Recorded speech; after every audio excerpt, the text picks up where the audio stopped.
త్వరలో జరగనున్న లోక్సభ ఎన్నికల్లో తెలంగాణలో మెజార్టీ సీట్లు సొంతం చేసుకోవడమే లక్ష్యంగా హస్తం పార్టీ అడుగులు వేస్తుంది.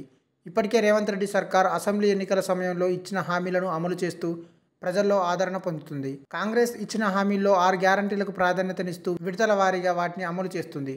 అలాగే రైతు బంధు రుణమాఫీపై సర్కార్ దృష్టి సారించింది. ఇప్పటికే చాలా వరకు రైతులకు రైతు బంధు నిధులను జమ చేసింది. ఇక ఇప్పుడు రుణమాఫీ అమలుపై దృష్టి పెట్టింది. లోక్సభ ఎన్నికల షెడ్యూల్ వచ్చేలోపు రుణమాఫీని అమలు చేసేందుకు సర్కార్ యోచిస్తున్నట్టుగా సమాచారం. అలాగే 500కే గ్యాస్, 200 యూనిట్స్ వరకు ఉచిత విద్యుత్ ఇచ్చేందుకు కసరత్తులు చేస్తుంది. అంతేకాక ఇందిరమ్మ ఇల్లు ఇవ్వడానికి సిద్ధమవుతుంది. అలాగే తెలంగాణ ఉద్యమకారులపై దృష్టి సారించారు.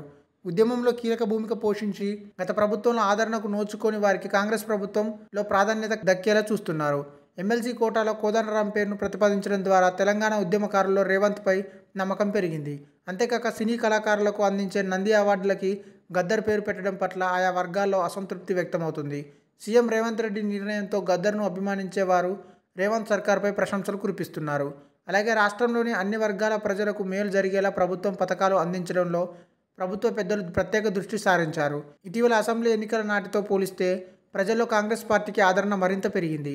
రేవంత్ సర్కార్ ఇచ్చిన నిర్ణయాలన్నీ వచ్చే లోక్సభ ఎన్నికల్లో కాంగ్రెస్కి లబ్ధి చేకూర్చడం ఖాయం. లోక్సభ ఎన్నికలను రేవంత్ ప్రతిష్టాత్మకంగా తీసుకుంటున్నారు.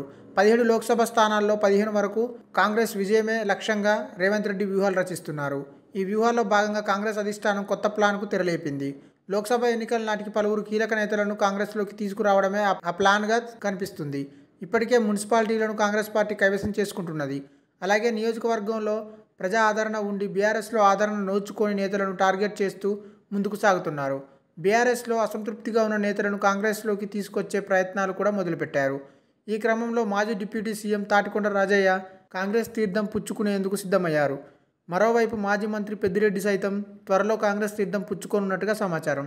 ఇలా ఒక్క పార్లమెంట్ నియోజకవర్గంలో మాజీ ఎమ్మెల్యేలు, ముఖ్య నేతలను కాంగ్రెస్ పార్టీ అధిష్టానం గుర్తించినట్టు తెలుస్తుంది. వారిని కాంగ్రెస్లోకి తీసుకొని రాబోయే లోక్సభ ఎన్నికల్లో అత్యధిక సీట్లు గెలవడమే లక్ష్యంగా కాంగ్రెస్ అడుగులు వేస్తుంది. ఈ వీడియో మీకు నచ్చినట్టయితే లైక్ చేయండి, షేర్ చేయండి, కమెంట్ చేయండి, సబ్స్క్రైబ్ చేయండి.